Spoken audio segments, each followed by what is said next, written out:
بسم اللہ الرحمن الرحیم۔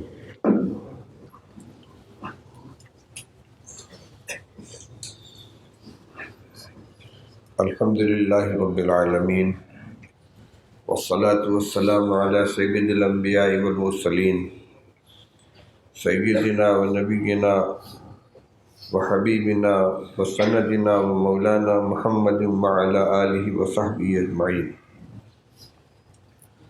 اما بعد فقد قال النبی صلی اللہ علیہ وسلم: ما ذئبان جائعان ارسلا فی غنم بأفسد لها من حب الرجل لماله وشرفه لدینه، او کما قال علیہ الصلاۃ والسلام۔ محترم علماء کرام، بزرگان ملت، طلبہ عزیز، حاضرین مجلس، ہمارا یہاں مسجد کے اندر اکٹھا ہونا،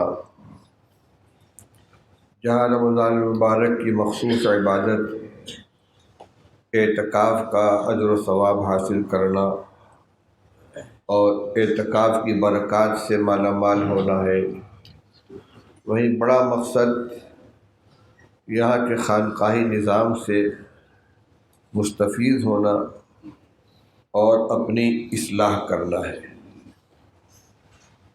اصلاح کا مقصد یہ ہے کہ ہمارے اندر جو اخلاق رذیلہ ہیں وہ ہمارے اندر سے نکلیں، ان کی جگہ اخلاق حسنہ ہمارے اندر پیدا ہوں۔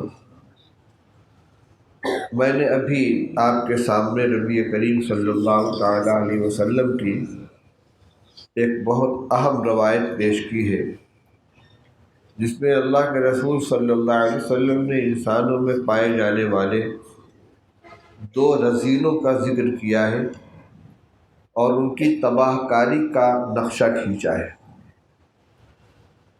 اور یہ دونوں رذیلے، دونوں اخلاقی برائیاں عام طور پر ہمارے اندر پائی جاتی ہیں، خواہ ہمیں ان کا احساس ہو یا نہ ہو۔ وہ دو رذیلے کیا کیا ہیں؟ بہت صاف اور واضح الفاظ میں حب مال اور حب جاہ، مال کی محبت اور جاہ کی محبت،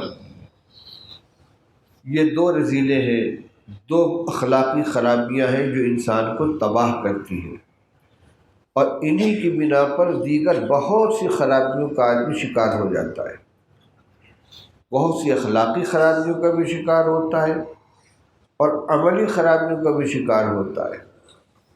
حب جاہ یعنی اپنی عزت کی فکر کہ میں سب سے زیادہ معزز رہوں، لوگ میرا احترام کریں، میری عزت کریں، میرے ساتھ اعزاز و اکرام کا معاملہ ہو، اور خود اپنے کو بڑا سمجھنے لگتا ہے انسان کہ میں اس کا مستحق ہوں کہ میرے ساتھ اکرام کا معاملہ ہونا چاہیے۔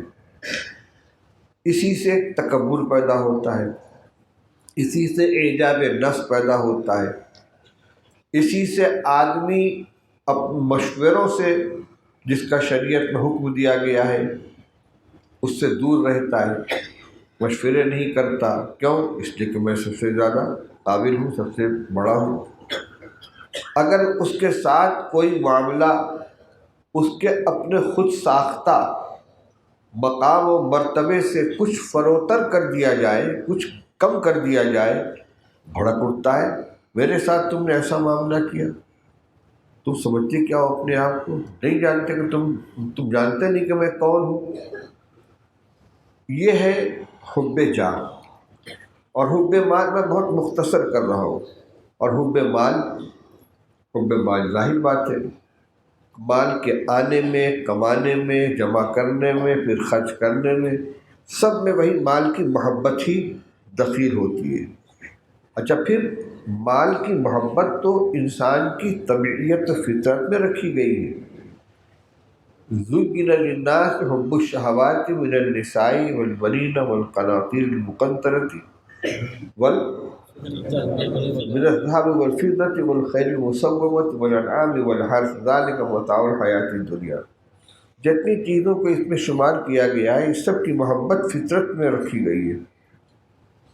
حارث محاسبے کی کتاب میں حضرت عمر رضی اللہ تعالیٰ عنہ کا مقولہ لکھا ہوا ہے کہ پروردگار تو نے ان چیزوں کی محبت ہماری فطرت میں رکھ دی ہے، ہم کیسے ان سے بچیں؟ اس لیے یہ تو مطلوب ہے ہی نہیں کہ ان کی بالکل محبت نہ ہو، کیوں؟ محبت تو ہے، مطلوب یہ ہے کہ ان کی محبت کسی جگہ بھی اللہ اور اس کے رسول کی محبت اور ان کے حکم پر غالب نہ آنے پائے۔ قل ان کان آباؤکم و ابناؤکم و اخوانکم، میں حافظ نہیں ہوں، ذرا لقمہ دیتے چلیے، وازواجکم وعشیرتکم واموال اقترفتموها وتجارۃ تخشون کسادها ومساکن ترضونها احب الیکم من اللہ ورسولہ وجہاد فی سبیلہ فتربصوا۔ یہ ہے غلط، یہ ہے تمہارے باپ، تمہاری اولاد، تمہاری بیویاں، تمہارے بھائی، تمہارے مال، تمہارے مکانات، یہ چیزیں اگر تم کو اللہ اور اس کے رسول سے اور اس کے راستے میں جہاد کرنے سے زیادہ محبوب ہو جائے تو انتظار کرو۔ محبت اگر ان کی بالکل دل توجہ دیجیے گا، اگر ان کی محبت ہو ہی نہ دل کے اندر تو ان کی قربانی دینا یہ کار ثواب کیسے بنے گا؟ بھائی پیسہ خرچ کرتا ہے آدمی اللہ کے راستے میں، ثواب ملتا ہے نا؟ کیوں ملتا ہے؟ اس لیے کہ لن تنالوا البر حتی تنفقوا مما تحبون، محبوب چیز کو خرچ کرو گے تو اللہ کی رضا حاصل ہوگی۔ تو مال تو محبوب ہے، اگر بالکل محبت نہ ہوتی تو وہ فضلہ کی طرح سے ہوتا کہ جس کو آدمی خارج کرنے پر مجبور ہے۔ کوئی آدمی پیشاب پاخانے کی حفاظت نہیں کرتا، جلد سے جلد اس کو خارج کرنا چاہتا ہے۔ اس لیے مال کی محبت تو ہے اور رکھی گئی ہے طبیعت کے اندر، ان کی محبت غالب نہیں آنی چاہیے۔ لہذا اس طرح کی جو روایتیں جیسے میں نے ابھی آپ کے سامنے پڑھی کہ حب جاہ، حب مال کی مذمت کی گئی ہے، یہاں حب مال سے مراد یہی ہے کہ مال کی وہ محبت کہ جو غلط ہو، جو اعتدال سے آگے بڑھ جائے، جو حکم شرع کے اندر مانع اور حارج بننے لگے۔ اسی طرح اپنی عزت، جس کو عزت نفس کہا جاتا ہے، وہ بھی مطلوب ہے۔ آدمی کی اس کی اجازت نہیں کہ اپنے کو ذلیل کرے، عزت نفس کی حفاظت کرنی، خواہ کے لیے اپنے کو ذلیل نہیں کرنا ہے۔ تو حب جاہ اور حب مال کا مطلب یہ ہوا کہ اپنے کو جو حد سے زیادہ آدمی جتنا مطلوب ہے اس سے زیادہ اپنی عزت چاہنے لگے اور مال کی محبت اس سے زیادہ ہو جائے جتنے کی گنجائش ہے، یہ اس کے لیے تباہ کن ہے۔ اور کتنی تباہ کن ہے اس کے لیے اس روایت کو سنیے۔ حضرت نبی کریم صلی اللہ تعالیٰ علیہ وسلم نے ارشاد فرمایا، ما ذئبان جائعان ارسلا فی غنم، دو بھوکے بھیڑیے جو بکریوں کے کسی ریوڑ کے اندر آزاد چھوڑ دیے جائیں، نہ بکریوں کا کوئی نگراں ہو اور نہ ان بھیڑیوں کو کوئی روکنے والا ہو، ان کو تباہی مچانے کی کھلی چھوٹ دے دی جائے، وہ کیا منظر بنائیں گے، کتنی تباہی مچائیں گے، ایک بکری کو بھی زندہ سلامت نہیں چھوڑیں گے۔ فرمایا کہ دو بھوکے بھیڑیے جو کسی بکری کے ریوڑ میں آزاد چھوڑ دیے جائیں، وہ ان بکریوں کو اتنا نقصان نہیں پہنچا سکتے جتنا حب مال اور حب جاہ آدمی کے دین کو نقصان پہنچاتے ہیں۔ یہ اللہ کے رسول صلی اللہ علیہ وسلم کا ارشاد ہے۔ یعنی یہ دو بھیڑیے ہیں، ایک بھیڑیا کا نام ہے حب الرجل شرف ہی، اپنے شرف اور اپنے عزت اور اپنے جاہ کی محبت، اور حب الرجل لمال ہی، مال کی محبت۔ یہ دو بھوکے بھیڑیے ہیں اور ان کا نشانہ کیا چیز ہے؟ آدمی کا دین۔ تو جیسے انسان ظاہری طور پر بھیڑیوں کو بکری کا دشمن سمجھتا ہے اور ان سے اپنی بکریوں کی حفاظت کرتا ہے، اسی طرح اگر ایمان کی محبت ہے اور ایمان کی قدر و قیمت اپنے دل کے اندر کچھ ہے تو سمجھنا چاہیے کہ دو بھوکے بھیڑیے مسلط ہیں اور وہ حملہ کر کے ہمیں ان دو چیزوں کو ختم کرنا چاہتے ہیں۔ ایک ہے وہ دونوں ختم کرنا چاہتے ہیں، آدمی کے ایمان کو تباہ کرنا چاہتے ہیں، اور یہ برائی آسانی سے نکلنے والی نہیں ہے۔ حضرت مفتی محمود صاحب نور اللہ مرقدہ کی مجلس میں یہ سنا، اب یاد نہیں ہے کہ زبانی فرمایا تھا یا کسی کتاب میں سے پڑھ کے سنایا تھا کہ حضرت گنگوئی رحمۃ اللہ علیہ نے یہ فرمایا کہ حب جاہ کا رذیلہ سالک کے قلب سے سب سے اخیر میں نکلتا ہے۔ آپ لوگ بتائیں کہ شاید کسی تحریر میں بھی ہے، صدیقین کے قلب سے بھی سب سے اخیر ہاں، صدیقین کے قلب سے بھی سب سے اخیر میں نکلتا ہے۔ سوچیے ذرا، صالحین انبیاء کے بعد نمبر صدیقین کا ہے۔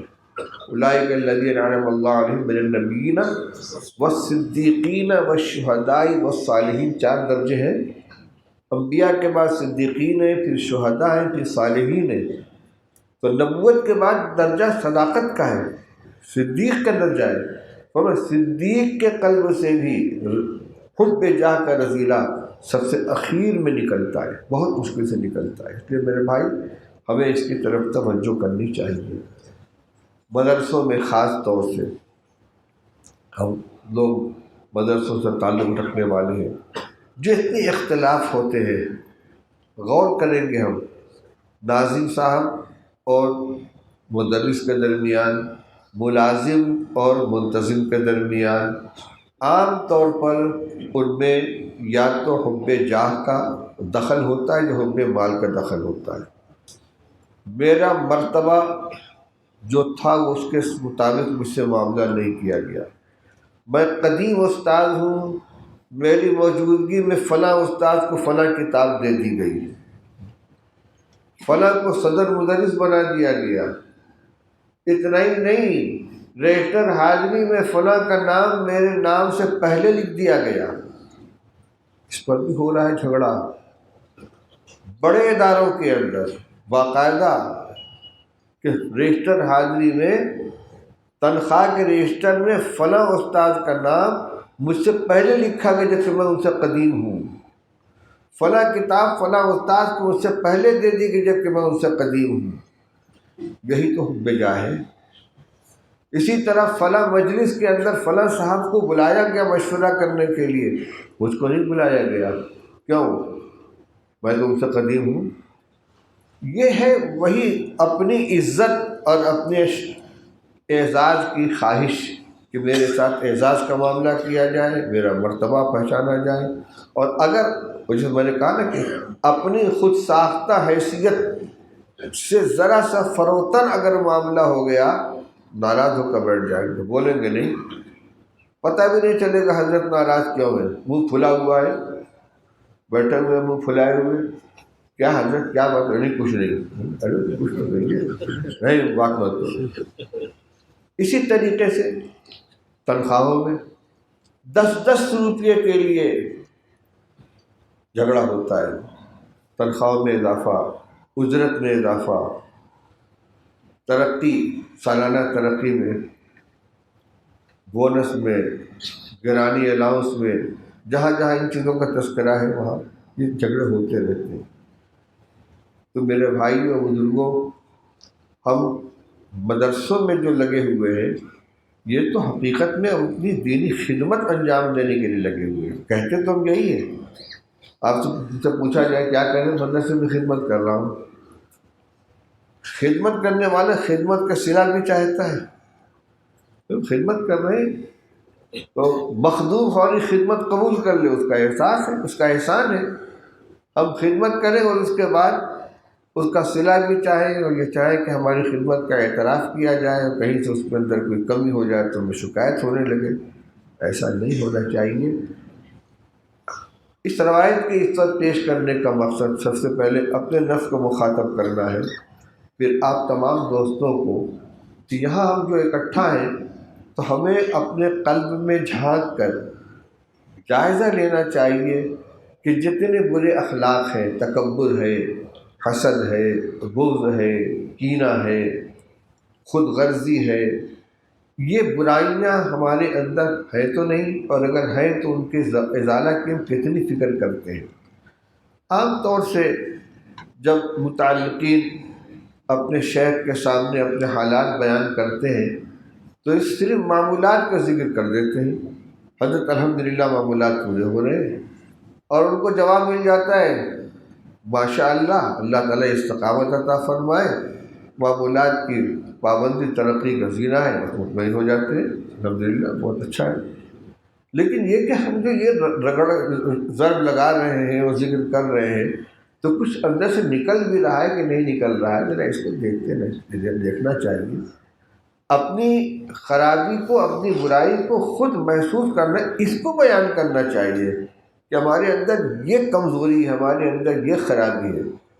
غصہ بہت آتا ہے، غصہ آنے کی بنیاد بھی غور کریں تو وہی بجا ہے۔ غصہ کیوں آتا ہے؟ اچھا مجھ سے تم نے یوں کہہ دیا، میری بات نہیں مانی، میرے ساتھ ایسا معاملہ کر دیا، میں بیٹھا ہوا ہے وہی بول رہا ہے اندر سے، اس کی اتنی ہمت، میرے سامنے ایسی بات کہہ دی اس نے، بار بار تو غصہ آ رہا ہے۔ اب جتنی برائی ہے غصے کے بارے میں روایت آپ بار بار سنتے ہیں، رسول اللہ صلی اللہ علیہ وسلم سے کسی نے عرض کیا یا رسول اللہ نصیحت فرمائی، فرمایا لا تغضب، غصہ مت کرو۔ دیکھو حضور کچھ اور نصیحت فرمائی، فرمایا لا تغضب، غصہ مت کرو۔ تو حضور کچھ اور نصیحت فرمائی ہے، فرمایا لا تغضب، غصہ مت کرو۔ شارحین فرماتے ہیں کہ یعنی اس ایک چیز کے اوپر اگر قابو پا لو گے تو بہت سی برائیوں سے تمہاری حفاظت ہو جائے گی۔ لیکن غصہ آیا کیوں ہے، اس کی جڑ کیا ہے؟ وہی اپنی حیثیت کا احساس جس کو حب جا کہتے ہیں۔ ہم اپنی ان کمزوریوں کا بھی اپنے مسلم اور اپنے مربی کے سامنے تذکرہ کریں کہ حضرت یہ خرابی میرے اندر موجود ہے، یہ نکل نہیں رہی ہے، پہلے بزرگوں کے ہوتا تھا۔ کسی صاحب کا واقعہ ہے کہ ان سے ان کے شیخ نے کہا ایک ٹوکرا لے لو اور اس کے اندر اخروٹ بھر لو اور مسجد کے دروازے پر بیٹھ جاؤ، اور جب لوگ نماز پڑھ کے نکلے تو ان سے کہو جو مجھے ایک جوتی مارے گا اس کو ایک اخروٹ دوں گا، کہ لا الہ الا اللہ، یہ مجھ سے نہیں ہوگا۔ تو انہوں نے فرمایا کہ لا الہ الا اللہ وہ کلمہ ہے کہ جس کو 80 سال کا کافر اگر اخلاص کے ساتھ پڑھنے تو کفر سے نکل جاتا ہے، لیکن تم اس کلمے کو پڑھ کر طریقت کے کافر ہو گئے۔ یہی تو خناس ہے تمہارے دل کے اندر، جو تمہارے اندر سے نکل نہیں رہا ہے، اور چاہتے کیا تھے کہ حضرت آپ کے پاس جو دولت ہے مجھے مل جائے تاکہ میں دوسروں میں تقسیم کروں، یہ خواہش لے کر بیٹھے ہوئے تھے۔ جو کتابوں میں آپ تعلیم کے اندر سنتے رہتے ہیں تو وہی جو اپنی بڑائی کا جذبہ اندر بیٹھا ہوا ہے، جاہ کی خواہش، جاہ کی پسند، اس کو نکالنا ہے، مٹانا ہے۔ پڑھو کیا یہ چیز تھی۔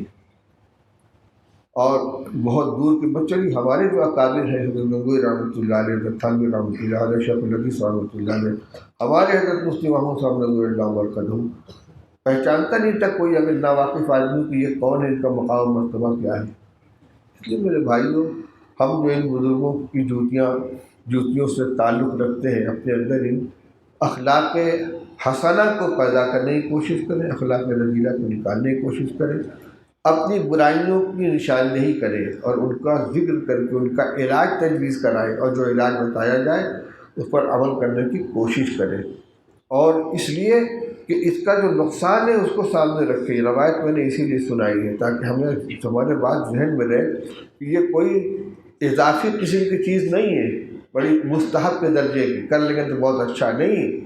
اگر یہ رذیلہ نہیں نکلا ہمارے اندر سے حب جاہ اور حب مال کا، تو دین کی جڑ کو ختم کر دے گا، بنیاد کو ختم کر دے گا۔